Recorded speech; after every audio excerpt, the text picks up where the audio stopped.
sesuatu palsu. Kemana-mana ngomong palsu-palsu. Itu namanya ahli fitnah itu. Harusnya dia, ketika ini sudah masuk ranah hukum, maka dia harus berbicara, biarlah proses hukum. Karena hukum mengedepankan yang namanya azas praduga tidak bersalah, kan begitu.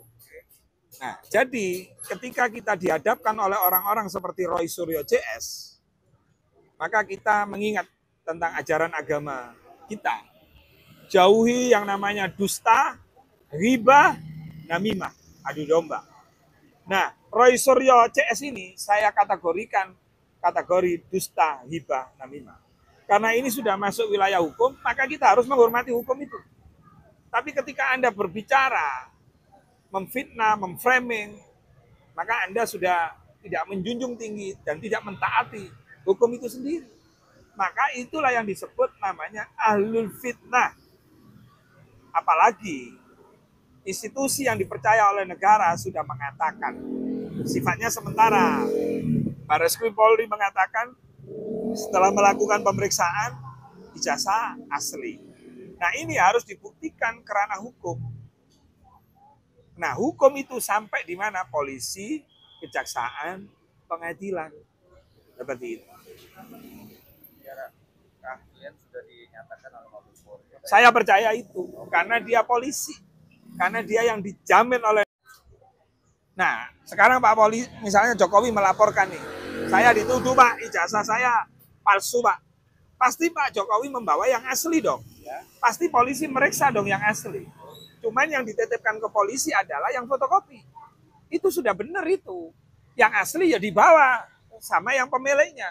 Kan begitu Pak. Saat itu kan pernyataan dari Mabes Polri bahwa ijazahnya Pak Jokowi asli. Kenapa kan saat itu menyatakan asli? Nggak harus ditunjukkan. Nggak harus ditunjukkan. Nah, nanti ditunjukkan di mana? Ketika dibuktikan di pengadilan. Gitu, Bos.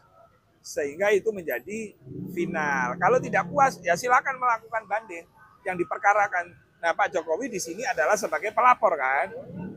Nah, kadang-kadang begini ya. Saya heran ya dengan kelompoknya Roy Suryo CS ini. Ketika dia memframing orang, memfitnah orang, menghibah orang, seenaknya sendiri. Tapi ketika dilaporkan polisi, dianggap kriminalisasi. Nah, coba deh kamu menjadi Pak Jokowi deh. Difitnah-fitnah terus diem. Kan enggak. Jadi harusnya menghormati juga apa yang dilakukan Pak Jokowi.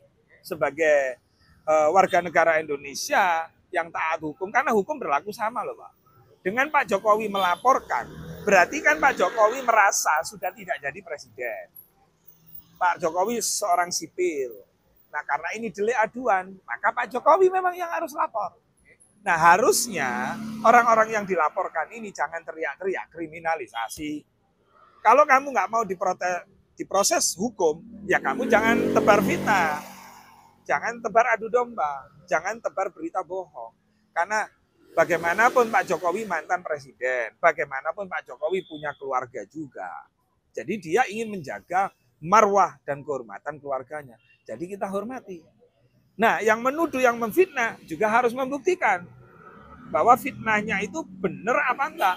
Nah, itu harus dibuktikan di hukum. Tapi kalau untuk pelapor sendiri yang tidak meyakinkan rahasia, Pak juga punya dalam bidang forensik, dalam bidang yang mengetahui dia bisa membedakan asli atau palsu, apalagi yang namanya Roy. Ya nggak bisa.